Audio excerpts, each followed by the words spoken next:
Allahumma salli wa sallim ala sayyidi wa habibi wa tabibi qalbi wa jasadi wa ruhi sayyidi Rasulillah Muhammad ibni Abdillah as-sadiqil amin wa ala alihi wa sahbihi ajma'in. Allahumma salli ala sayyidina Muhammadin abdika wa rasulika nabiyil ummiyi wa ala alihi wa sahbihi wa barik wa sallim. Allahumma anta laha walau azumat farrijha bifadli. Bismillahirrahmanirrahim. Assalamualaikum warahmatullahi ta'ala wabarakatuh. Waalaikumsalam. Rozi Ar-Razi Nur Hayati. Jadi pertamanya alhamdulillah, puji-pujian dan kesyukuran kita rafak dan kita panjatkan kepada Allah Subhanahu wa taala di atas pertemuan pada pagi ini dalam hashtag Santapan Rohani, tuan-tuan, yang pada pagi ini pada Yaumil Jumaah, hari yang penuh keberkatan, hari yang penuh rahmat. Mudah-mudahan ayuh bersama-sama kita memperbanyakkan berselawat ke atas baginda Nabi sallallahu alaihi wasallam. Allahumma salli wa sallim wa barik alaihi wa ala alihi. Dan pada hari Jumaat ini juga ayuh kita perbanyakkan berzikir kepada Allah, perbanyakkan membaca Al-Quran. Jangan lupa potong kuku. Dah, masa tak terlewat pagi-pagi lagi ni. Jangan lupa potong kuku, buang segala bulu-bulu dengan niat menjunjung sunnah Nabi SAW, mengikut sunnah Nabi SAW. Yang kalau saya potong kuku, tuan-tuan, cara saya lah. Tuan-tuan jangan ikut kalau tuan-tuan rasa ada cara yang lebih baik. Belajarlah dengan guru. Kalau cara saya potong kuku, saya mulakan dengan jari yang kanan ni. Ni, 1, 2, 3, 4, 5, 6, 7, 8, 9, 10. Dah, itu cara saya potong kuku. Saya mulakan dengan yang kanan. Jari telunjuk 1, 2, 3, 4, 5, 6, 7, 8, 9, 10. Begitu juga kuku kaki. Tapi kalau tuan-tuan ada cara yang lebih baik, yang lebih sahih, yang tuan-tuan dapat daripada guru, tuan-tuan silakan amal, tak ada masalah. Yang paling penting pada hari Jumaat jangan lupa kita potong kuku dan sebagainya, tetapi dengan niat untuk mengikut sunnah Nabi, ajaran Nabi SAW. Baik, itu yang pertama. Yang keduanya, tuan-tuan, alhamdulillah, pada hari Jumaat juga disunatkan kepada kita memperbanyakkan baca Al-Quran, wabil khusus suratul Al-Kahfi. Suratul Kahfi. Jadi, bila mana menyebut berkenaan kahfi ni, tuan-tuan, tuan-tuan tahu ke tidak? Dalam Al-Quran ni, ada lebih kurang 10 bentuk kerangka. Macam mana dimulakan daripada penulisan Quran itu, yang tak dapat tidak kalau kita memahami kerangka-kerangka ini, tuan-tuan, dia dapat membantu kita memahami perjalanan yang seterusnya. Bahasa mudah macam ni lah, formula. Quran ni ada formulanya. Itulah mukjizat yang paling besar. Dan bila mana kita mengetahui formulanya, dan bila mana kita mengetahui kerangkanya, sebagai contoh, ada ayat yang dimulakan dengan puji. Alhamdulillah, tabarakallah, sabbihisma rabbikal a'la. Contoh itu semua contoh-contoh kerangka. Dimulakan ayat dengan puji-pujian. Ada juga ayat yang dimulakan dengan huruf-huruf muqatta', huruf-huruf yang dipotong. Alif, lam, mim. Kita tak baca alam, tidak. Yes, tidak. Kita baca yasin. Dia baca yas. Tak. Kita baca hamim. Artinya, daripada kerangka-kerangka ini, dapatlah kita memahami kehebatan penulisan ataupun mukjizat Al-Quran.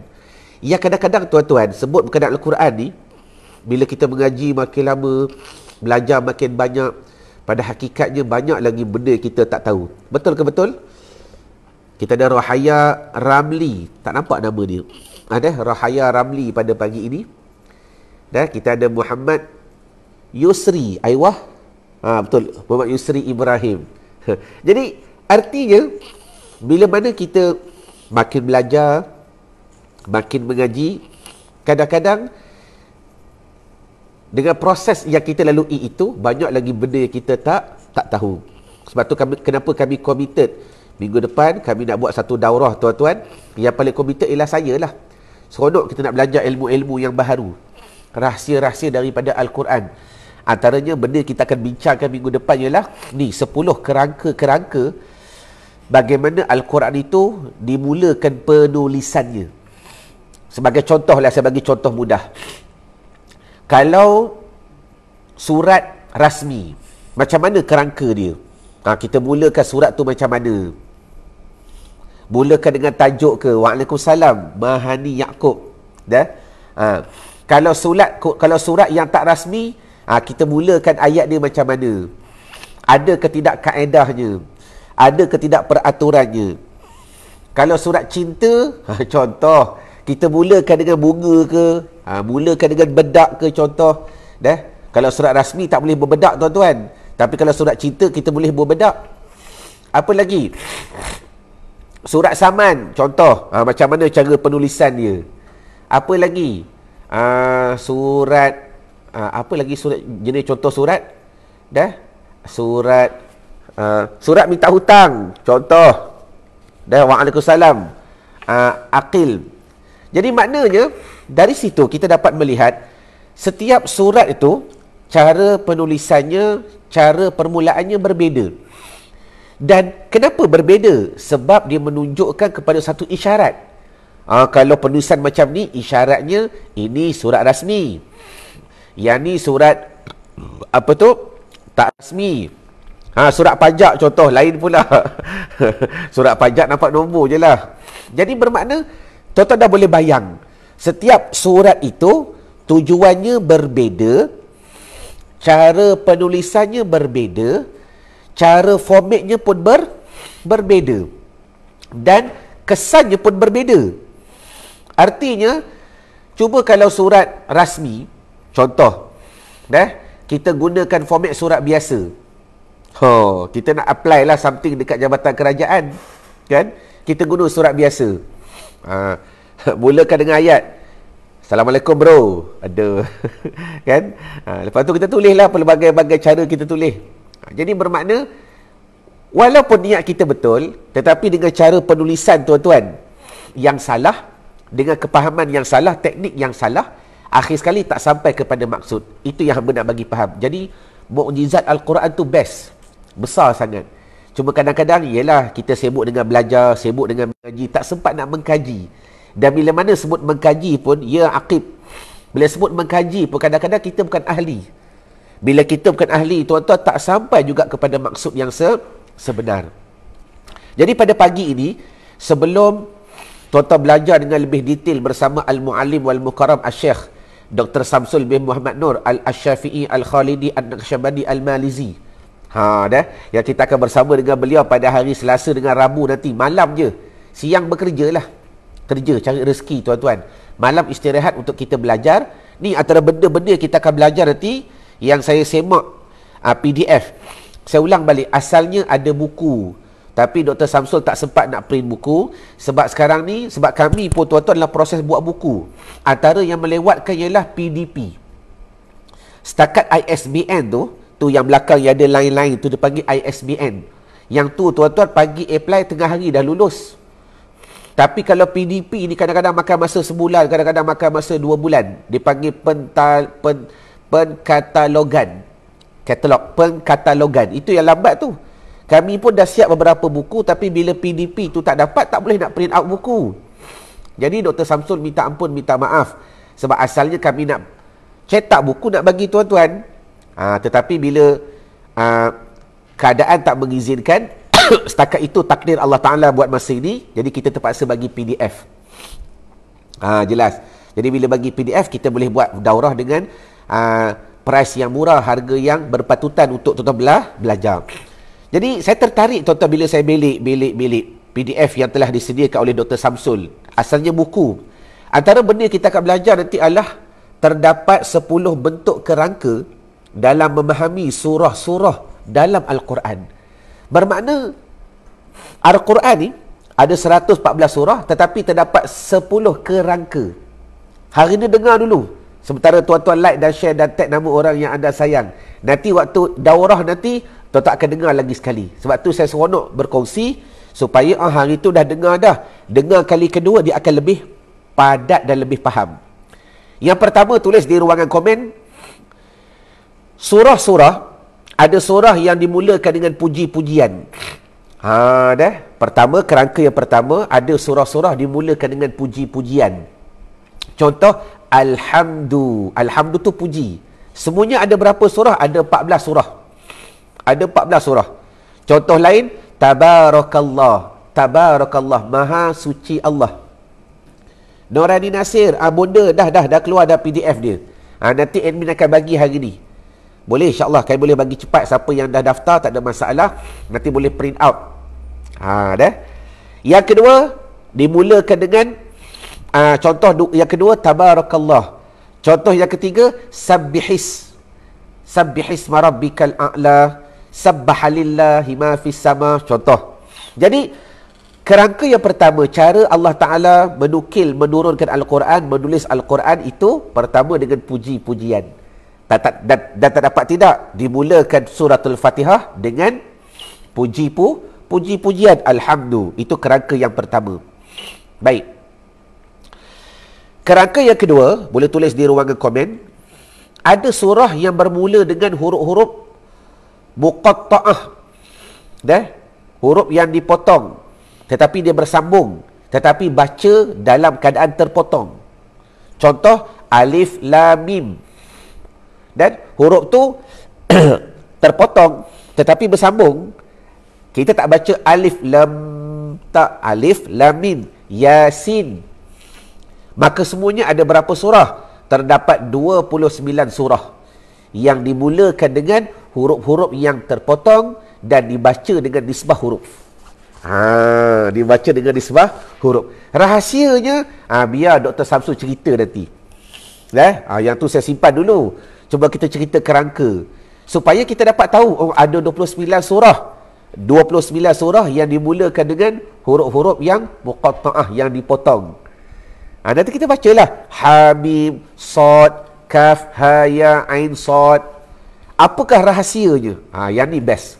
Yang ni tunggulah nanti Dr. Samsul hurai, supaya kita makin faham, kita makin zauq dalam membaca Al-Quran. 2. Kerangka yang ketiga, ada surah yang bermula dengan panggilan. Panggilan ni macam mana? Ya ayyuhalladzi, ya ayyuhan nas. Dimulakan dengan panggilan, wahai manusia, wahai manusia, wahai manusia. Ada berapa surah? Maka terdapat 10 surah.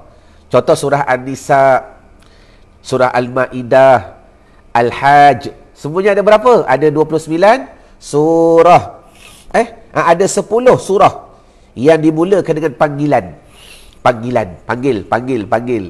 Ya, dipanggil ayat seruan lah. Ya ayuhan nas, ya ayyuhallazina amanu. Semuanya ada 10 surah dalam Al-Quran yang bermula dengan panggilan. Jadi tak dapat tidak, rahasianya pula, saya ulang balik, nanti kita akan dengar daripada pihak Dr. Samsul sendiri. Kenapa dimulakan dengan puji-pujian? Apakah rahasianya? Apakah sirahnya? Apakah sejarahnya yang sehingga menghasilkan mukjizat yang besar, iaitu yang bernama Al-Quran, Al-Furqan. Banyak nama dia tuan-tuan.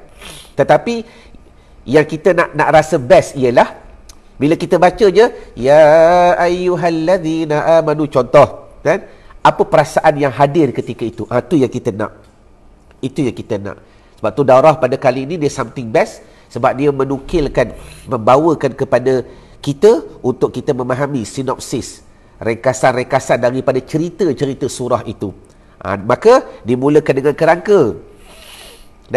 Yang ni saya bagi sedikit-sedikit saja tuan-tuan. Nanti kita belajar lebih lanjut dengan Dr. Samsul. Yang keempat, daripada 10 kerangka, ada surah yang bermula dengan jumlah khabariyah. Dan yang ni kena mengaji bahasa Arab sikit lah. Dia panggil khabariyah lafzan, insyaiyah maknan. Khabariyah ni apa? Khabar. Macam mana saya terang Dia bagi contoh. Bara'atum minallah, ata amrullah, yas'aluna. Dia macam, kalau kita belajar nahwu saraf, dipanggil khabariyah lafzan. Pada lafaz dia khabar, insyaiyah maknan. Maka pada makna, hakikatnya lain. Yang tu nanti biarlah Dr. Samsul hurai. Sebab saya ni kadang-kadang bila duk pondok lama, ada setengah-setengah bahasa pondok tu saya nak terjemah kepada bahasa moden, kadang-kadang tak sampai kepada maksud. Itu kelemahan saya lah. Kelemahan saya. Jadi ada setengah benda tuan-tuan, kita nak terjemah dalam bahasa Melayu yang tepat, tak pandai. Dr. Samsul ni pula orang universiti. Walaupun dari pondok dia masuk U, dia dah didedahkan dengan bahasa-bahasa universiti. Saya ni bahasa-bahasa pondok tuan-tuan. Saya bagi contoh lah masalah niat. Kalau kita belajar niat dalam bahasa Arab, niat ni ada 4. Pertama, qasad. Yang kedua, azam. Yang kedua, iradat. Yang ketiga, azam. Yang keempat, niat. Dalam bahasa Melayu, 4-4 ni macam sama. Qasad dipanggil niat, iradat dipanggil niat, azam dipanggil niat, niat pun dipanggil niat. Kau qasad lah apa yang kau nak. Kan? Tapi kalau ikut bahasa Arab yang sebenar, 4-4 ni makna dia berbeza. Qasad makna lain, iradat makna lain, apa lagi? Azam makna lain, niat makna lain. Tuan-tuan nak tahu tak contoh dia? Nak tahu, tulis di ruangan komen. Rasilia maddan, Allahumma salli wa sallim wa barik alaih. Belanja love sikit tuan-tuan. Supaya kecintaan terutama kepada ilmu itu Allah Ta'ala anugerahkan faham. Siapa nak tahu beza dia? Saya bagi contoh. Sebab saya nak bagi faham. Kadang-kadang bukan semua kalimah Arab ni kita mampu nak terjemahkan kepada bahasa Melayu. Itu kelemahan saya lah. Melainkan kalau orang belajar college, belajar universiti, dia dah terdedah dengan benda-benda begini. Jadi keempat-empat ni, qasad ni satu gerakan hati yang tak ada pihak. Satu lintasan hati yang tak ada pihak. Contoh dalam kitab ulama sebut, lintasan orang yang baru bangun tidur. Dia baru bangun tidur, dia fikir macam-macam. Tapi tak bersungguh pun, tak ada pihak pun, ya ke tidak. Itu dipanggil al-qasdu pada hakikatnya. Yang kedua, iradat. Iradat ni apa? Satu kehendak hati berpihak, tapi tak sungguh pun. Tak sungguh pun. Tak bersungguh mana. Tapi kehendak hati itu ada. Dalam bahasa Arab namanya iradat. Contoh, tengok orang berbini 2. Minta maaf contoh. Seronoknya kalau aku berbini 2. Seronoknya kalau aku pun dapat isteri 3. Seronoknya kalau aku dapat isteri 4. Contoh. Tengok Ustaz Azhar Idrus, isteri 3. Contoh. Kita pun rasa nak. Tapi bersungguh ke? Tak adalah. Rezeki pun tak ada mana. Duit pun cukup-cukup makan. Jadi saya bagi contoh, kehendak tu ada, tapi itu namanya iradat. Itu bukan namanya niat. Ni kalau dah pasal niat nak kahwin 2 ke? Tak. Dia bukan niat namanya. Itu namanya iradat. Nampak tak beza dia? Saya nak bagi faham. Dalam bahasa Melayu, tuan-tuan nak terjemah dengan tepat susah. Yang ketiga, azam. Azam ni apa? Suatu kehendak hati, berpihak dan kuat, tapi tak buat lagi. Contoh, hari Ahad nanti nak balik kampung. Nak tengok rumah lah. Hari tu kata banjir, boleh-boleh lah tolong-tolong bawa budak-budak pondok. Tolong kaut sampah ke, tolong gali dan sebagainya ke, lumpur-lumpur banyak. Nak balik, tentu nak balik. Munarus, ahlan wa sahlan, sahabat daripada Thailand. Nak balik ke? Tentu nak balik. Dah balik belum? Belum. Tentu nak balik, insya-Allah memang nak balik. Kuat keazaman hati tu, namanya azam, bukan niat.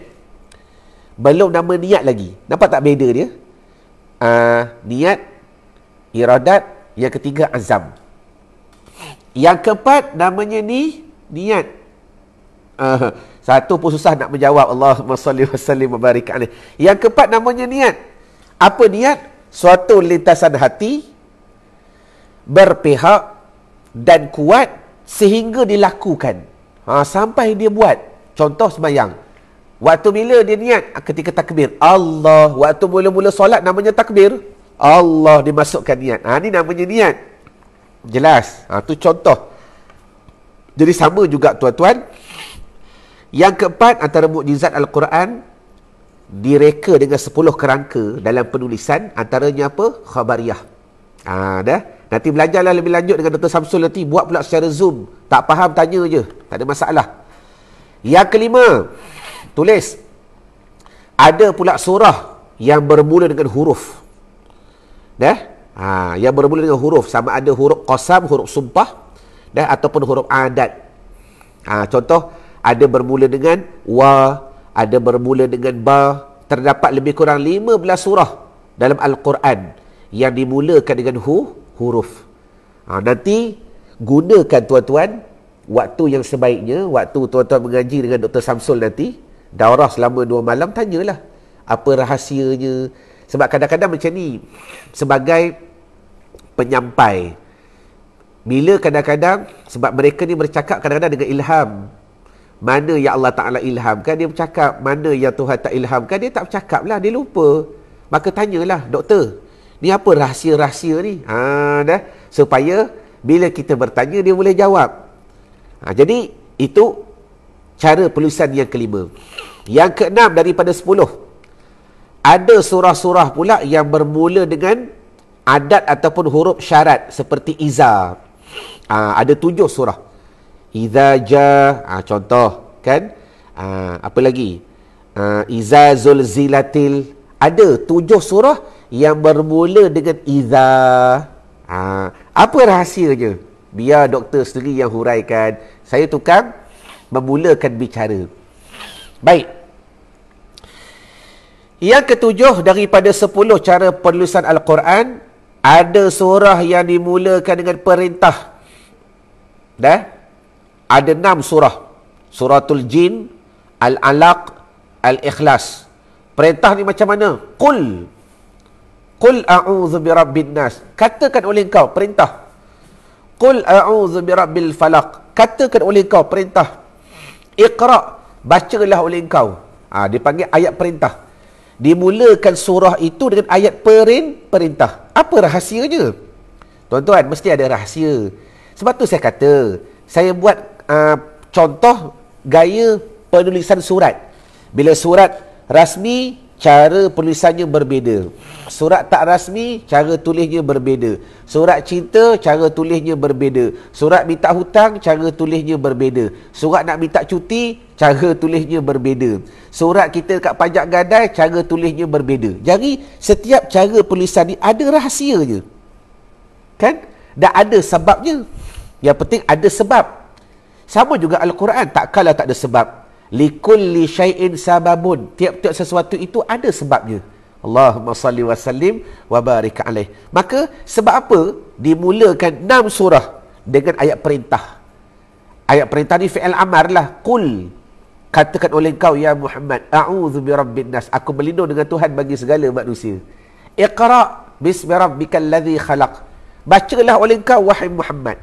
Jadi ada 6 surah bermula dengan ayat perintah. Baik, 7 cukup kot.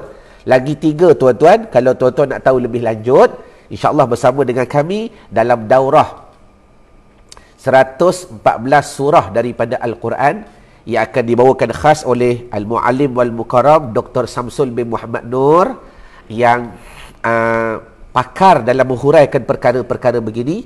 Dan ini merupakan buku beliau yang ketiga tuan-tuan. Dia ada jilid 1, ada jilid 2 dah. Tapi dalam program ni Dr. Samsul nak bawa jilid yang ketiga.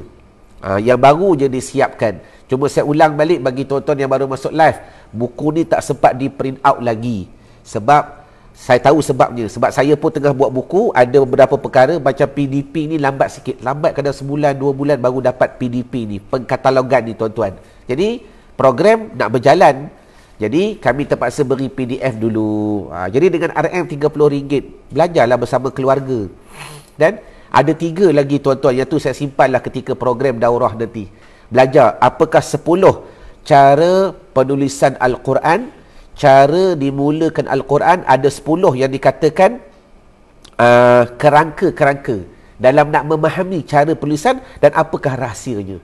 Jadi insya-Allah kalian akan dibantu oleh Dr. Samsul bin Muhammad Nur untuk kita belajar. Pada pagi ini sempat saya baca 7. Ada surah yang dimulakan dengan puji, sana.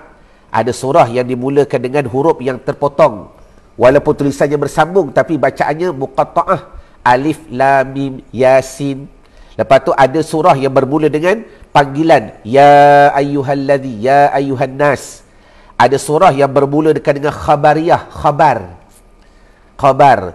Ada surah yang bermula dengan huruf. Ada surah yang bermula dengan syarat, iaitu iza zulzilatil. Apakah rahsianya?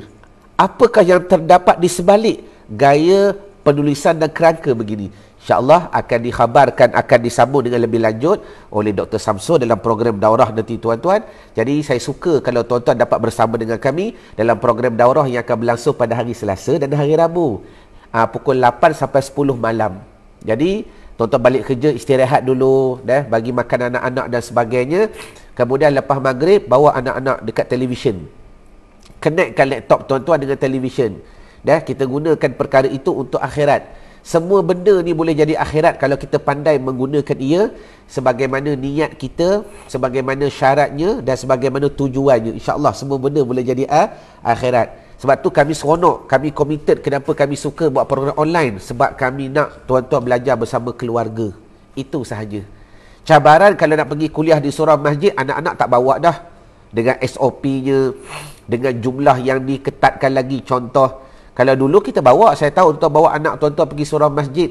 Tapi sekarang ni dengan SOP-nya, maka kita pun kadang-kadang bukan tak nak bawa ustaz, bawa nanti kena marah. Itulah SOP dan sebagainya. Baik kami je laki bini pergi surau, anak-anak tinggal. Mereka juga dahaga kepada ilmu tuan-tuan. Mereka juga dahaga kepada kepahaman. Jadi bila kita buat secara online, belajarlah bersama keluarga. Bawa anak bini duduk dekat depan TV. Supaya apa? Kita memahami apakah sinopsis, kisah-kisah ringkas daripada cerita Al-Quran. Terima kasih Mariati. Jadi tekan link di ruangan komen. Rasa admin dah bagi link kot. Tekan link di ruangan komen easy.la/daurah2022. Mudah je. ezy.la/daurah2022. Jadi ada lagi 3 kan? Semuanya ada 10 kerangka. Lagi 3 tu saya simpan dulu. Nanti Dr. Samsul akan sambung berkenaan 10 kerangka cara penulisan Al-Quran dan apakah rahsia yang terdapat di sebaliknya.